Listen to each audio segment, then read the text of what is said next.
수학2 공이 명제와 조건. 자, 5페이지 필요 조건, 충분 조건 보도록 하겠습니다. 선생님, 그리고 정말 죄송한데요. 제가 지우개를 털겠다라고 생각하고 나중에 안 털었습니다. 그걸 좀 털어주세요. 예. 자, 그러면 우리 수업 시작하도록 하자. 자, 지금부터요, 문제가 나오게 될 거예요. 어떤 문제냐면, 야, A라는 조건이 있는데 얘는 B가 되기 위한 무슨 조건일까? 이런 질문을 던지는 문제가 출제가 될 거예요. 그러면 그 문제에 대한 답은요, 세 가지가 가능합니다. 필요 조건, 충분 조건, 필요 충분 조건, 이렇게 세 가지가 가능해요. 그리고 참고로 말한다면 내가 잘 모르겠어. 전혀 몰라. 그래서 찍어야 돼. 찍어야 되면 제일 많은 확률은 필요 조건이 나올 확률이 제일 높아요. 자, 그러면 어쨌든 문제 한번 보도록 하겠습니다.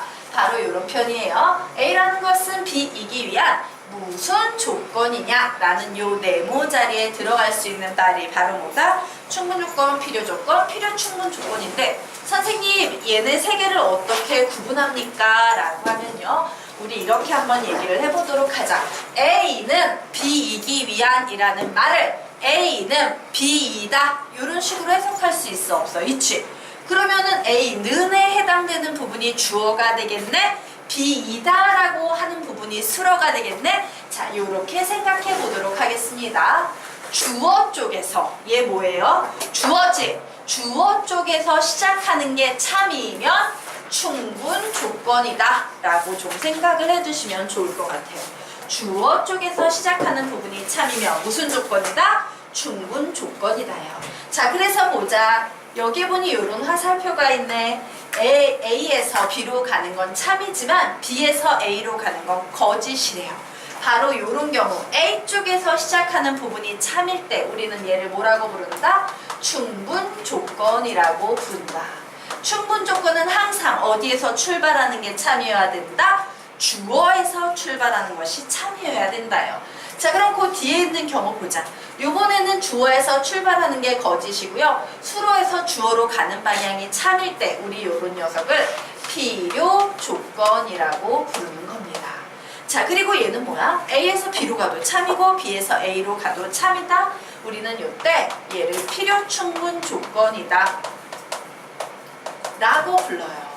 그런데 너희들이 사실 요 녀석에 대해서는 어떤 느낌을 가지고 있어야 되냐? 이런 느낌 가지고 있어야 돼.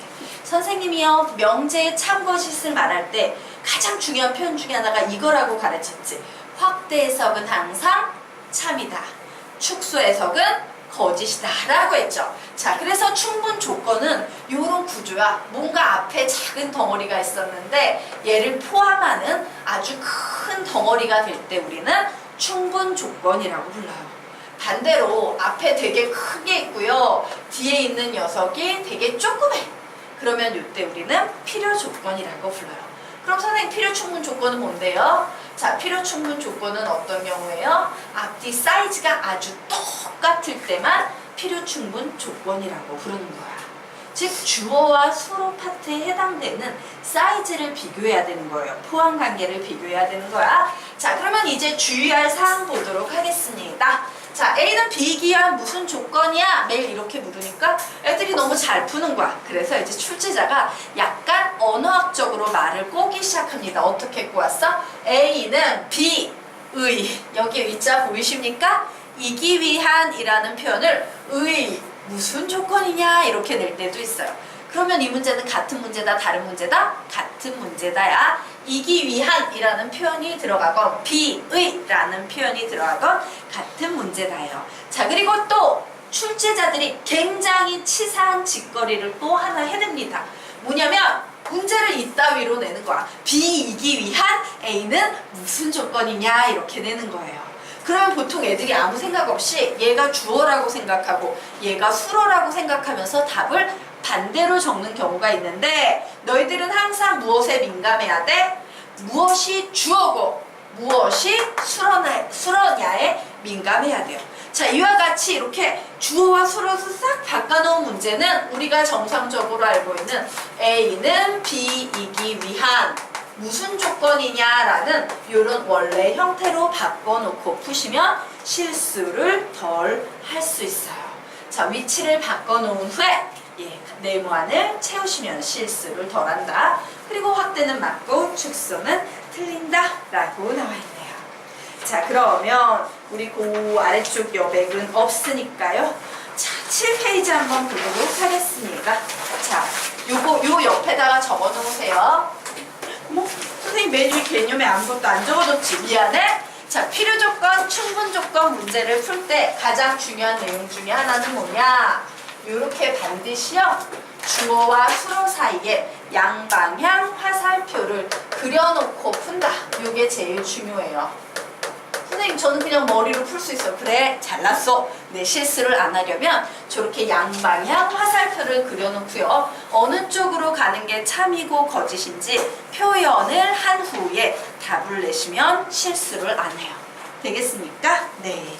자, 그리고 요 옆에다 적어 놓으세요. 7페이지 하단에 예시 문제라고 좀 적어 놓으시기 바랍니다.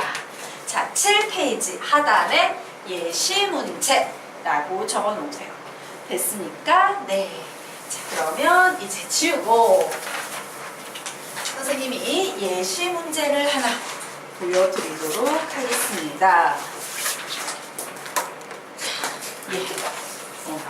자, 7페이지 하단에 여백이 좀 있기 때문에 고개 밑에 물론 고개 보면 3이라고 위에 있는 개념에서 한 4줄 정도는 비워두세요. 4줄 비워두고 아래쪽에 문제 적도록 하겠습니다. X, Y, Z가 실수예요. 그리고 A, B, C가 집합일 때 P 이기 위한 Q는 무슨 조건이냐? 라고 묻고 있어요.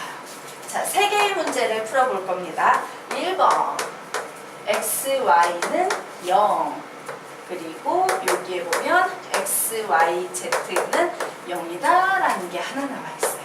풀이 공간 좀 확보해서 쓰셔야 돼요. 3문제 쓸 겁니다 라고 했죠. 자, P는 X 플러스 Y는 유리수. 자, Q는 X, Y 모두 유리수.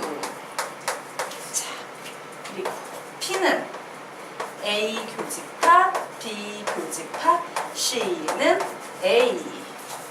Q는 A 합집합, B 합집합, C는 B 합집합 C라고 나와 있습니다. 자, 이 녀석이 필요 조건인지 충분 조건인지 푸는 문제예요. 자, 그러면 이 문제는 어떤 식으로 푸냐?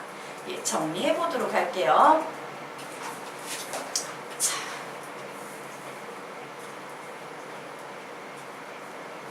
되셨습니까? 우선 필요 조건이냐 충분 조건이냐라는 문제가 나오면 양방향 화살표부터 무조건 그려놓고 생각해요. 양방향으로 다 생각을 해야 된다는 얘기야. 자, 그럼 1번 문제 같은 경우에는 어때? 얘는 x, y는 0이지. 얘는 우리 이렇게 해석할 수 있을까? x, y가 0이거나 혹은 z가 0이면 돼 라고 이렇게 해석할 수 있어요? 없어요?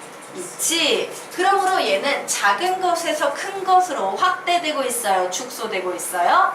확대. 그러므로 이 방향으로 가는 건 맞지만 큰 덩어리가 이렇게 조그매지는 거 거짓되겠죠?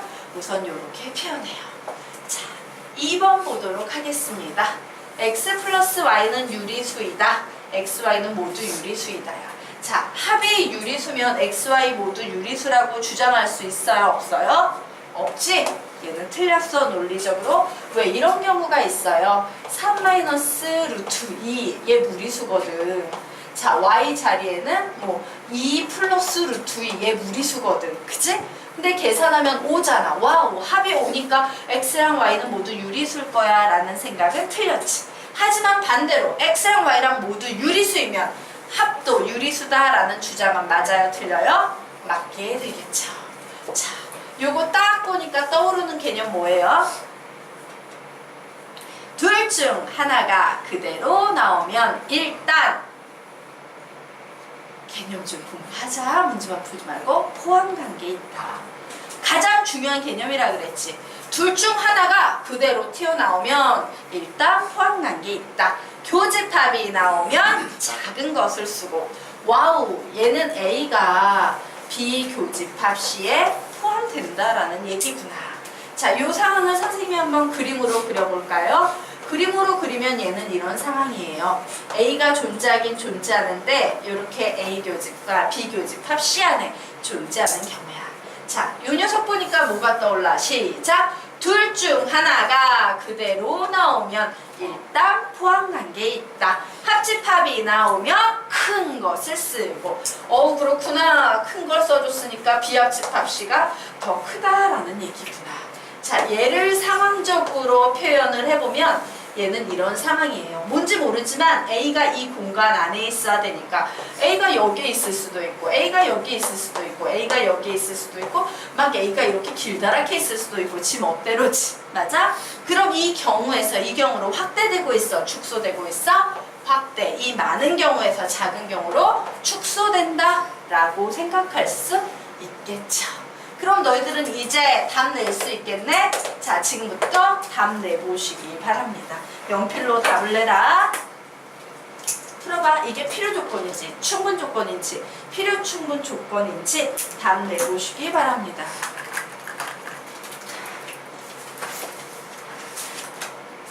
선생님, 안 온 학생들 전화 좀 해주세요.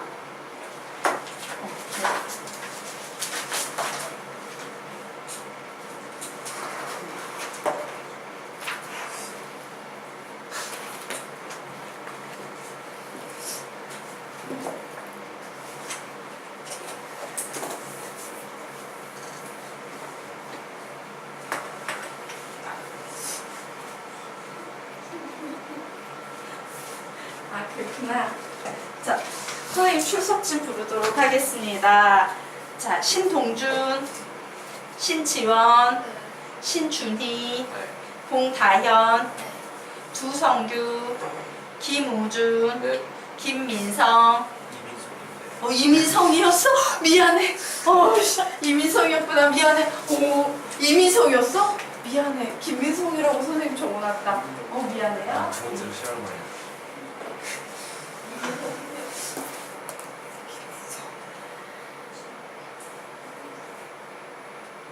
진짜?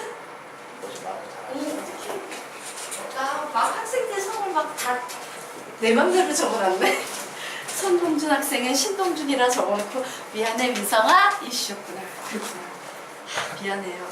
선생님이 이름 이런데 별로 되게 관심이 없는 스타일이어서 잘 기억을 못해서 좀 그런 부분도 있을 거예요. 이해해주기 바래. 선생님 대학교 다닐 때 1년 사귄 남자친구한테 1년 뒤에 질문했던 내용이 이거였어요. 근데 오빠는 이름이 뭐야? 이 말을 했을 만큼 좀 심각한, 잘하는 건 잘하고 못하는 건 엄청 못하는데 민성아 그래도 너의 이름은 잘 기억해. 이제 성까지 기억할게. 미안. 자, 결국 답 내니 묻자. 얘는 무슨 조건이라고 풀었냐? 필요해. 자, 묻자. 필요 조건이라고 푼 사람 손 들어볼까? 3명. 그럼 나머지 두 학생은 충분 조건이라고 푸셨나요? 네. 자, 그럼 이거 뭐라고 풀었어? 충분 조건. 그럼 필요라고 풀었겠네? 그치? 네. 자, 얘 뭐라고 풀었어요? 그럼 또 충분 조건이라 풀었겠지?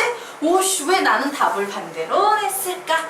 바로 선생님이 아까 무슨 설명을 했냐면 굉장히 치사하지만 수로와 주어를 바꿔서 내시는 분들이 있습니다. 그래서 이 부분을 항상 신경 써야 합니다. 이 부분을 놓치면 다 풀어놓고 더 정답을 반대로 해요 라고 얘기를 했죠. 누구야? 얘가 주어인 거야. 주어 쪽에서 출발하는 녀석이 참이면 충분 조건. 얘는 반대니까 뭐예요? 필요 조건. 얘는 반대니까 뭐예요? 필요 조건. 얘는 주어인데 반대니까 무슨 조건이다? 필요 조건이다 라고 하셔야 돼요. 그래서 지금 틀린 학생들은 자, 지금 이 기억을 꼭 가지셔야 돼요. 와, 치사하게 주어와 수어를 바꾸는 경우가 있는데 내가 이것 때문에 틀렸으니까 시험장에서는 틀리지 말아야지 생각하셔야 돼요. 알겠습니까? 네. 자, 그러면 우리요 이제 다시 6페이지 다 했니? 우리? 오케이. 자, 7페이지 안 했죠? 네. 7페이지 설명드리도록 하겠습니다.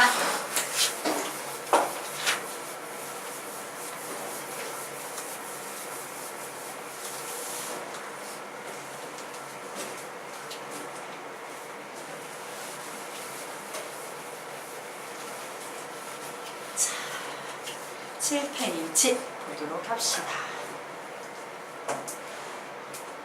네. 자, 여기에 몇 가지 선생님이 얘들을 실어놨어요. 이 얘들의 특징은 뭐냐면요. 시험에 나와. 1, 2, 3, 4, 5 얘 중에 나와요. 그런데 애들이 잘 모르는, 그런데 곧잘 나오는 개념들을 정리해 놓은 거야. 자, 너희들이 문제를 풀다 보면 또 이런 표현을 보게 될 거야. 절대값 AB 더하기 절대값 BC 더하기 절대값 CA가 0이다 라는 말의 속뜻은 무엇일까? 라고 묻는 거예요. 자, 절대값끼리 더한 것이 0이 되려면 얘도 0이 돼야 되고 얘도 0이 돼야 되고 얘도 0이 돼야 되지. 자, A, B, B, C, CA 모두 0이 되기 위한 조건은 뭘까? A, B, C가 모두 0이어야 되나요? 아니에요. 그래서 실어놓은 거예요. 자, A, B, C 중 적어도 몇 개가 0이면 될까? 2개가 0이면 돼요. 2개가 0이다 라는 표현이에요. 적어도 2개가 0이다. 3개 모두 0일 필요는 없다. 그래서 이 녀석의 속뜻은 뭐예요? A, B, B, C, C, A 모두 0이다 라는 말과 같은 표현이 되겠다. 자, 여기까지 됐죠? 자, 그러면 우리 또 이거 한번 보도록 하겠습니다. 자, 이 문제 너희들 지금부터 한번 필요 조건인지 충분 조건인지 풀어보라면 풀어볼 수 있을까? 예. 선생님이 양방향 화살표도 예쁘게 그려놨으니까 한번 OX 체크해서 얘가 필요 조건인지 충분 조건인지 풀어보시기 바랍니다.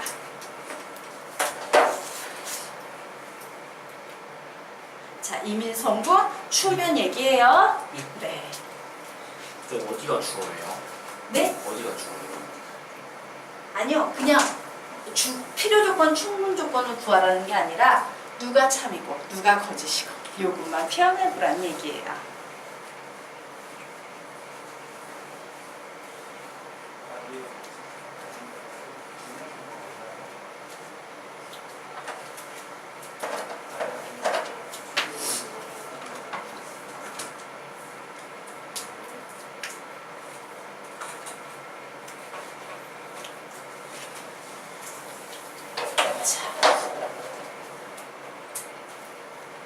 같이 한번 해볼까? 자, 이 녀석은 어떤 의미인지 보도록 하겠습니다. 앞쪽은 A랑 B랑 같대요. 오, 뒤쪽에 있는 건 A 제곱과 B의 제곱이 나왔네. A, B에 관한 2차 방정식이에요. 자, 2차 방정식은 어떻게 푸는 거야? 우선 우리의 여자친구 은영이를 만들고 나서 은영이를 만들고 나서 뭔 짓 합니까? 인수분해해야겠죠. 그래서 A-B, A 플러스 B는 0이다 라고 놓고 풀어. 그러면 결국 답이 뭐가 나와요? A는 B 혹은 A는 마이너스 B라고 나오죠. 자, 앞에서 뒤로 확대되고 있어요? 축소되고 있어요? 확대되고 있죠. 그러므로 얘는 맞고 얘는 틀리다 라고 되는 거예요. 이런 식으로 푸는 건데 할 수 있을까? 네, 한번 해보세요.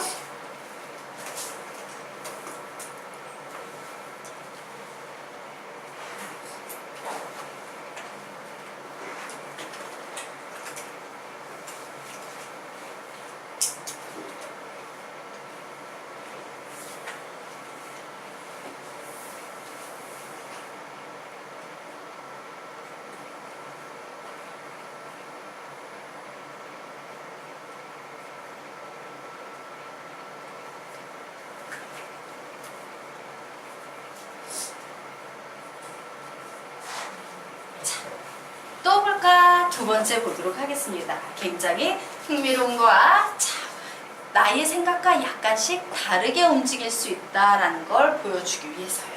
자, 이 녀석은 AB에 관한 3차 방정식이네. 오, 고차 방정식이네. 역시요, 은영이 만들고 나서 인수분해해야겠죠. 인수분해하면 어떻게 되겠습니까? A-B에 A의 제곱 플러스 AB 플러스 B의 제곱은 0이라고 나올 거예요.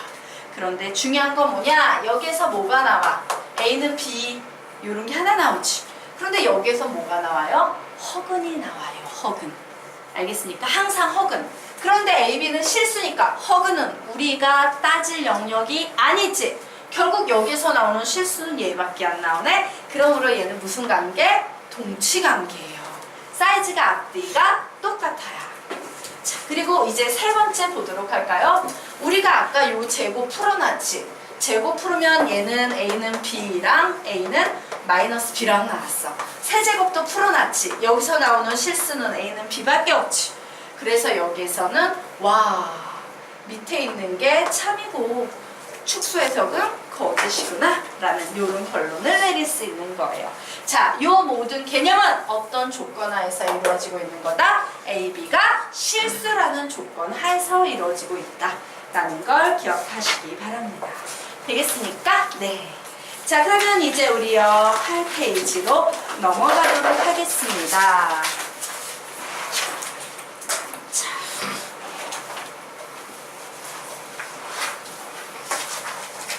자, 8페이지 보도록 하자. 자, 모든의 부정에 대한 얘기를 해보려고 합니다. 자, 모든 사람이 웃는다. 요거 부정하면 뭔지 혹시 아는 사람? 모든 사람이 웃는다를 부정하면 뭘까요? 아, 몰라? 예.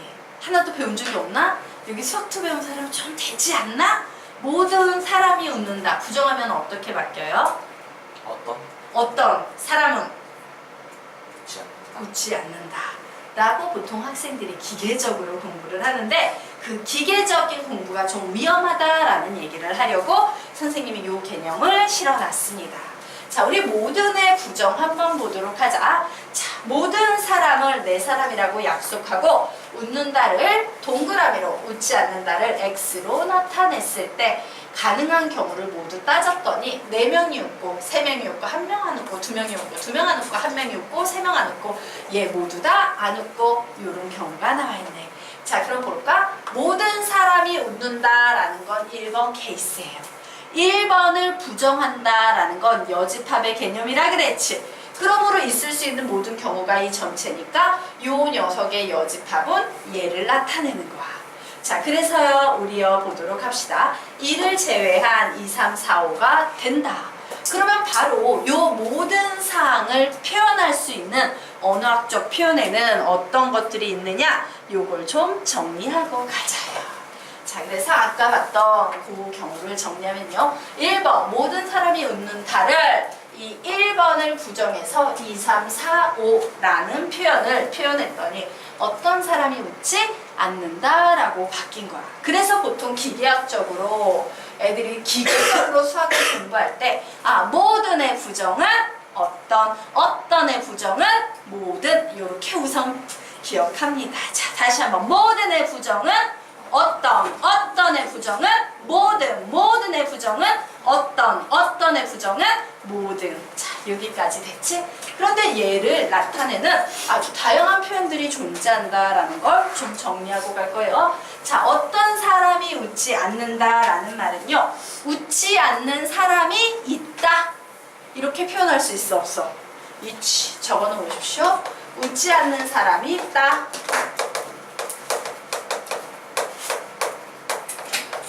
그 있다라는 말 대신에 수학에 따라서 웃지 않는 사람이 존재한다. 이런 표현을 쓰기도 합니다. 자, 그리고 이 표현은 또 이렇게 바뀔 수도 있어요. 웃지 않는 사람이 적어도 한 명 있다. 이렇게 얘기해도 똑같은 표현이죠? 가로 열고 존재한다. 라고 바꿀 수도 있다. 자, 그리고 이 표현은 웃지 않는 사람이 한 명 이상 있다. 이렇게 바꿔도 돼요? 안 돼요? 되지? 웃지 않는 사람이 한 명 이상 있다. 가로 열고 존재한다. 라고 바꿀 수도 있어요. 그리고 기가 막힌 건 마지막 표현이에요. 무슨 표현을 가르칠 거냐면 뭐든을 부정하면 보통 어떤이 될 거야 라고 생각하는데 뭐든을 부정했는데 뭐든이 들어가는 경우가 있어요. 그래서 요 마지막 표현이 시험에 나오면 기계적으로 모든의 반대는 어떤이라고 공부를 했던 애들은 그냥 모든이 나왔는데 모든이 또 나왔어? 얘는 틀렸어 라고 생각을 해. 그런데 같은 표현이에요. 이런 표현입니다. 모든 사람이 다 웃는 것은 아니다. 이렇게 표현할 수 있어 없어? 있지. 그래서 우리는 요 맨 앞에 모든에 동그라미를 치고 아래로 화살표를 빼서 모든의 부정에 모든이 나올 수도 있다 라고 적어놓는 거야. 두성규 졸지 말고 모든의 부정에 모든이 나올 수도 있다. 모든의 부정에 모든이 나올 수도 있다 라고 적어놓으시기 바랍니다. 자, 그래서 선생님이 하고 싶은 얘기는 뭐냐면요, 모든의 부정, 어떤의 부정은 기계적인 게 아니야. 그 의미를 봐야 돼요. 기계적인 문제를 출제하시는 분들은 없을 거야. 살짝 꼬아서 이런 다양한 표현들을 낼 거라는 거 좀 정리하시기 바랍니다. 자, 어쨌든 그래도 우리는 기계적으로 한번 또 정리를 하고 가도록 하겠습니다. 자, 여기에 보면요, 모든 x에 대하여 px다 라는 말이 보이죠? 자, 그런데 수학에서의 모든이라는 말은 항상 임의의이라는 말과 같은 말이에요. 그러므로 임의의 x에 대하여 px다 라는 말은 얘네들은 같은 표현이다, 다른 표현이다? 같은 표현이에요. 자, 얘를 어떻게 바꿀 수 있냐? 모든 임의의에 해당되는 역할을 어떠한 x에 대해서 도 px다 라고 바꿀 수도 있다야. 자, 여기에 나와 있는 세 개의 표현은 같은 표현이다, 다른 표현이다? 같은 표현이다요. 한번 읽어놔보자. 시작! 모든 x에 대하여 px, 임의의 x에 대하여 px, 어떠한 x에 대하여도 px. 안 읽은 사람 있어서 한 번 더 한다. 친구들 생각해서 읽자. 시작! 모든 x에 대하여 px, 임의의 x에 대하여 px, 어떠한 x에 대하여도 px. 같은 표현이에요. 그런데 얘 전체를 어떻게 하는데? 부정한답니다. 부정하면 이렇게 바뀐다야. 아까 기계적으로 익혔던 와우 모든의 부정 어떤이라고 했는데 어떤 역시 같은 표현들이 있어요. 불러볼까? 시작! 어떤 x에 대하여 px, 적당한 x에 대하여 px, px인 x가 존재한다. 이런 표현이 가능하다. 다시 안 읽은 사람 있어서 한 번 더.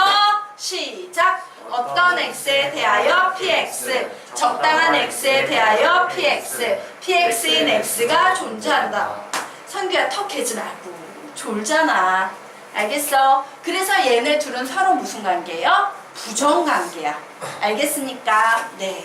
자, 그러면 넘어가도록 하겠습니다.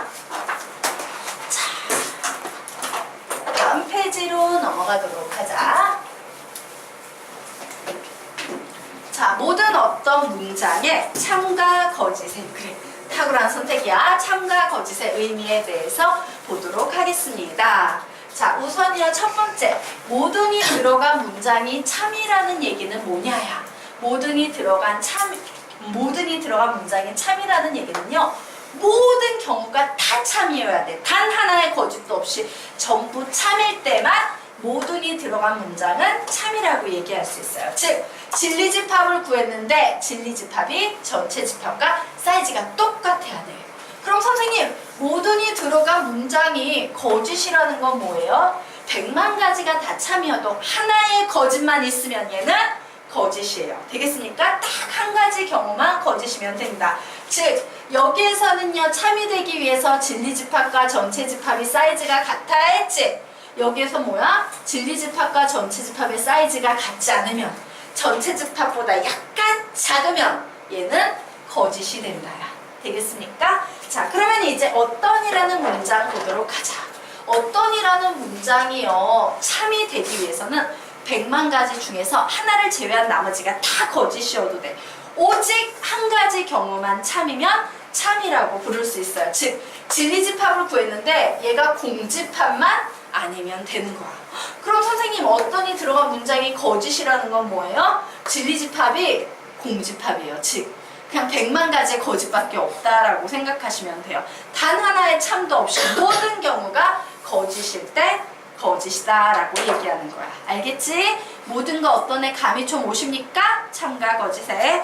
자, 그러면 우리요 2개의 문제, 아주 흥미로운 2개의 문제를 좀 비교해 보도록 하겠습니다.